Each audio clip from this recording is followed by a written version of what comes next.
আমি নাসরিন খাতুন ইকরা কোচিং সেন্টারের ছাত্রী। আমি 11 দিয়ে সহজেই গুণ করে দেখাবো।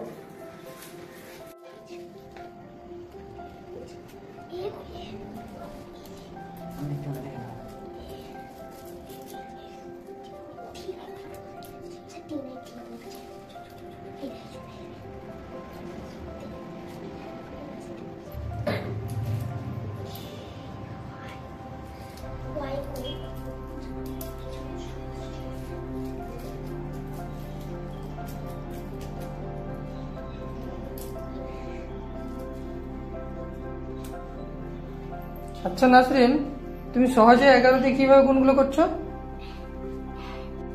স্যার, যখনই কোনো সংখ্যাকে 11 দিয়ে গুণ করতে দেওয়া থাকবে তখন আমরা এই শেষের সংখ্যাটাকে বসিয়ে দেব।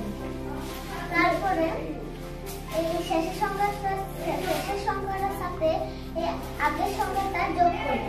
এখানে 3 আমি বসিয়েছি আর এই একটাকে আবার বসিয়ে দেব, তাহলে এই উত্তরটা বেরোবে।